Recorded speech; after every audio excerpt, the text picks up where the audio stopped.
Hello, আসসালামু আলাইকুম। আশা করি সবাই ভালো আছেন। আজকের এই ভিডিওতে আপনাদেরকে দেখাবো যে কিভাবে এই ধরনের সিম্বল আপনারা মাইক্রোসফট ওয়ার্ডে আনবেন একদম শর্টকাটের মাধ্যমে। দেখতে পাচ্ছেন যে এই যেগুলো শর্টকাটগুলো আছে, এই শর্টকাটগুলোর কোডগুলো কিন্তু আমি এখানে দিয়ে দিচ্ছি এবং এই কোডগুলো কিভাবে কাজ করে দেখেন। আমি কোডগুলো আগে থেকে লিখে রাখছি, ভিডিওটা যাতে বেশি না হয়, দীর্ঘ হয়ে যেতে, এই জন্য আমি এটা করে রাখছি।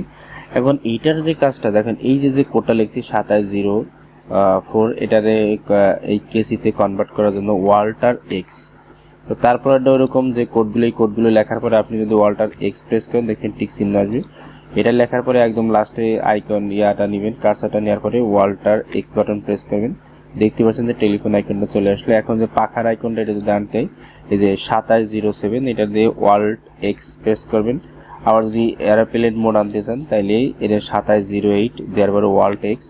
আবার যদি এই যে আপনার জিমেইলের যে লোগোটা, এটা যদি আনতে চান তাহলে এরকম 2709 লিখবেন, দেওয়ার পরে কিবোর্ড থেকে ওয়াল্ট এক্স বাটন প্রেস করবেন।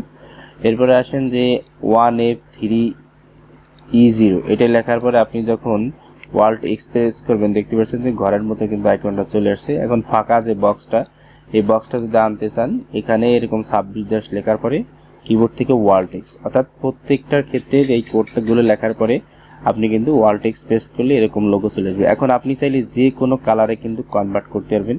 দেখেন আমি যদি এখানে যদি আসি, হোমের ভিতরে আসলাম, আসার পরে যদি ফন্ট কালার চেঞ্জ করেন, অটোমেটিক কিন্তু সবগুলোর কালার কিন্তু দেখতে পাচ্ছেন কিন্তু চেঞ্জ হচ্ছে। আপনার ইচ্ছা মতো কিন্তু কালার দিয়ে এখানে কিন্তু কালারাইজ করে নিতে পারবেন। ওকে, আজকের ভিডিও এই পর্যন্ত। যদি ভিডিওটা ভালো লাগে অবশ্যই আমার চ্যানেলটা লাইক, কমেন্ট, শেয়ার, সাবস্ক্রাইব করে রাখবেন। নিত্য নতুন ভিডিও পাওয়ার জন্য অবশ্যই চ্যানেলটা সাবস্ক্রাইব করবেন।